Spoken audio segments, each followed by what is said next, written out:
حسین دن ہے، اس لیے کہ عید کو عید اس لیے کہتے ہیں کہ یہ پلٹ پلٹ کر آتی ہے، پلٹنے کو، یہ پلٹ پلٹ کر آنے والی خوشیوں کو عید کہتے ہیں۔ اور ہمارے بزرگوں نے لکھا ہے کہ جو عید ہے، عید گاہ پر میدان محشر کا سما ہوتا ہے، جیسے سما میدان محشر میں ہوتا ہے ہوگا، وہ سما عید کے دن عید گاہ پر ہوتا ہے۔ نمبر ایک، جیسے عید گاہ میں لوگ الگ الگ لباس پہن کر آتے ہیں اپنی حیثیت کے مطابق، تو گویا کہ عید گاہ یہ منظر پیش کرتی ہے کہ جیسے آج تم اپنی دولت کے حیثیت کے اعتبار سے الگ الگ شکل میں آئے ہو، الگ الگ لباس میں آئے ہو، ویسے ہی قیامت کے دن جسے میدان محشر کہتے ہیں، اس دن تم اپنے اعمال کے اعتبار سے الگ الگ حیثیت میں اٹھو گے۔ یعنی آج جس کے پاس جتنی دولت ہے اس کے پاس اتنا قیمتی لباس موجود ہے، اس کے پاس اتنا خوش لباس موجود ہے، لیکن وہاں جس کے پاس جتنے اچھے اعمال ہوں گے وہاں اس کو خوشیوں کا معاملہ اتنا زیادہ عطا کیا جائے گا، اسے شان اتنی زیادہ عطا کی جائے گی، اسے عظمت اتنی زیادہ عطا کی جائے گی، اسے اس بزرگی اتنی زیادہ عطا کی جائے گی۔ جب امام آتا ہے، امام کے آنے سے پہلے آپ کو انتظار ہوتا ہے، تو میدان محشر کا یہ بھی منظر ہے۔ قیامت کے دن جیسے عید گاہ پر سب امام کا انتظار کرتے ہیں، ویسے قیامت کے دن اللہ کے فیصلے کا انتظار کیا جائے گا۔ اور پھر ہمارے بزرگوں نے لکھا کہ امام جب خطبہ دیتا ہے تو سب لوگ خاموش چپ چاپ ہو کر کے سنتے ہیں۔ خطبے کے آداب میں ہمارے بزرگوں نے لکھا دائیں بائیں دیکھنا بھی حرام ہے، سلام کا جواب بھی نہیں دے سکتے، اللہ اکبر، یہاں تک کہ درود شریف جو ہے وہ بھی دل میں پڑھنے کے لیے فرمایا گیا۔ اگر اس میں مبارک مصطفیٰ جان رحمت کا آ جائے تو دل میں درود شریف پڑھنے کے لیے کہا گیا۔ یعنی سب کو خطیب کی طرف متوجہ ہونا ہے، نہ آپ چل سکتے ہیں، نہ بول سکتے ہیں، نہ کھا سکتے ہیں، کچھ نہیں، سب لوگ بالکل اٹینشن ہو کر کے امام کی طرف متوجہ ہوتے اور خطبہ سنتے ہیں بلا تمثیل۔ میدان محشر میں اللہ جب فیصلہ سنائے گا، کسی کا نامہ اعمال دائیں ہاتھ میں ہوگا، کسی کا نامہ اعمال بائیں ہاتھ میں ہوگا، کوئی منہ کے بل گھسیٹا جانے والا ہوگا، کوئی جہنم کا ایندھن بننے والا ہوگا، کسی کو اللہ اکبر تارکول کا لباس پہنایا جانے والا ہوگا۔ جس طریقے سے خطیب کو سب چپ چاپ سنتے ہیں، خدائے وحدہ لا شریک جب فیصلے فرمائے گا اس وقت لوگوں کی خاموشی کا عالم یہی ہوگا۔ میں اور آپ کیا، ہم جیسے گنہگار اور پاپی کیا، قرآن معصوم لوگوں کے لیے کہتا ہے یوم یقوم الروح والملائکہ صفا لا یتکلمون الا من اذن، کہ اس دن تو جبریل امین بھی سارے فرشتوں کے ساتھ، سب فرشتوں کی صفیں ہوگی اور صف بصف سب فرشتے اللہ کی ہیبت سے کانپیں گے، کسی میں کلام کرنے کی جرت نہیں ہوگی۔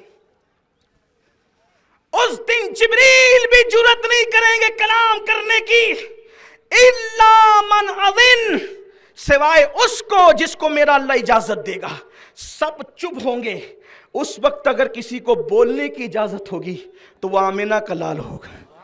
الا من اذن، یہ الا من اذن بتا رہا ہے کہ کوئی تو بولے گا اور کسی کی تو سنی جائے گی، اور جب وہ بولیں گے تو حکم ہوگا محبوب آج تمہارے ہی لیے تو ہے، فقط اتنا سبب ہے انعقاد بزم محشر کا کہ ان کی شان محبوبی دکھائی جانے والی ہے، آج تو آپ ہی کی سنی جائے گی۔ تو میدان محشر کا سما یہ عیدگاہ پیش کرتا ہے۔ اس کا مطلب عید کی نماز میں آنے والوں، عید پڑھ کر پکچر میں جانے کا پلان نہیں کرنا۔ میدان محشر کا سما جس کو یاد رہے، کیا وہ عید کی نماز کے بعد فلم میں جانے کا پلان کرے گا؟ عید کی نماز میں جسے میدان محشر کا منظر یاد آئے، کیا وہ عید کی نماز کے بعد زنا کے اڈوں پہ جانے کا پلان کرے گا؟ کیا وہ شراب کے اڈوں پہ جانے کا پلان کرے گا؟ کیا وہ عورتوں پہ بد نظری کرنے کا پلان کرے گا؟ کیا معاذ اللہ ثم معاذ اللہ وہ عید کی خوشیوں کی موج مستیوں میں کیا بیویوں کو طلاق دے گا؟ یہاں پر شہر کے باہر لوگ موجود ہیں، یہ ہمارے شہر کا بڑا مسئلہ ہے۔ عید کی چھٹیوں میں جتنی طلاقیں واقع ہوتی ہے اتنی طلاقیں سال بھر میں کبھی واقع نہیں۔ مفتی صاحب جلوہ گر ہیں، یہ بھی دارالفتاح میں لوگوں کو کی رہنمائی کرتے ہیں، اور بھی ہمارے شہر کے عمائدین موجود ہیں، لیکن یہ ہوتا ہے، سوچے تو صحیح، کہاں خدا بخشش کا پروانہ عطا کر رہا ہے اور کہاں عید کی چھٹیوں میں طلاق کی شرح واقع ہو رہی۔ حیرت یہ ہے کہ پوری دنیا کے مسلمان اس وقت ایک مرثیہ گا رہے ہیں، مسلمانوں پہ ظلم ہو رہا ہے، مسلمانوں پہ ظلم ہو رہا ہے، مسلمانوں پہ ظلم ہو رہا ہے۔ آپ مجھے بتائیں مسلمان کتنے ہیں؟ کسی نے کہا تھا یہ شہادت گہے الفت میں قدم رکھنا ہے، لوگ آسان سمجھتے ہیں مسلمان ہوں۔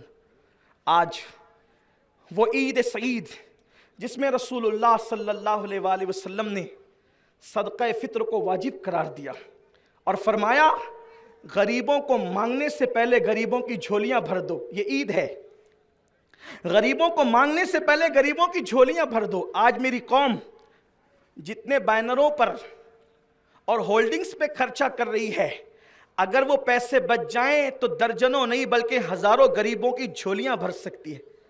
لیکن اس قوم کو تو نام ہی چاہیے، ہم تو نام کے لیے اتنا مر رہے ہیں، اللہ اکبر۔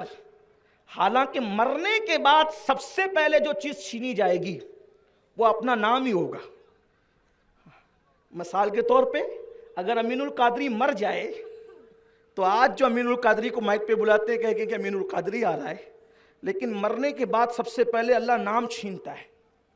جس ہولڈنگز پر نام کے لیے تصویروں کے لیے غریبوں کو فراموش کر رہے ہو، اگر جلسے وغیرہ ہو ضرورت کے مطابق تو الگ بات ہے، لیکن آج پورا محلہ رنگین ہو گیا تصویروں سے، حیرت کی بات۔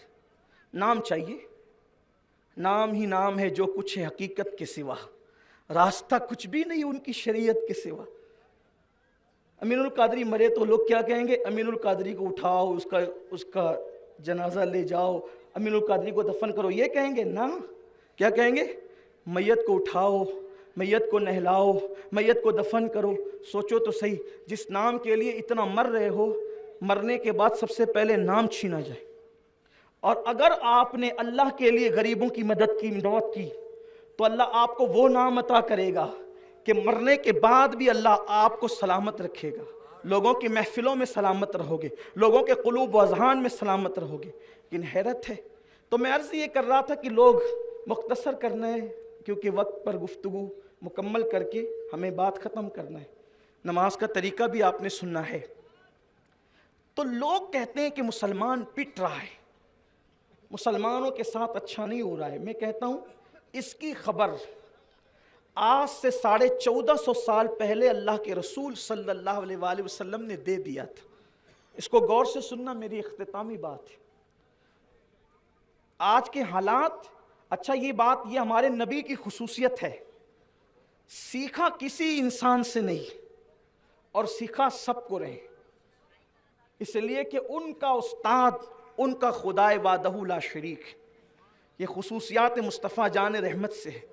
وَعَلَّمَكَ مَا لَمْ تَكُنْ تَعْلَمْ وَكَانَ فَضْلُ اللَّهِ عَلَيْكَ عَظِيمًا، کہ محبوب ہم نے آپ کو وہ سب کچھ سکھا دیا جو آپ نہیں جانتے تھے، سب سکھایا۔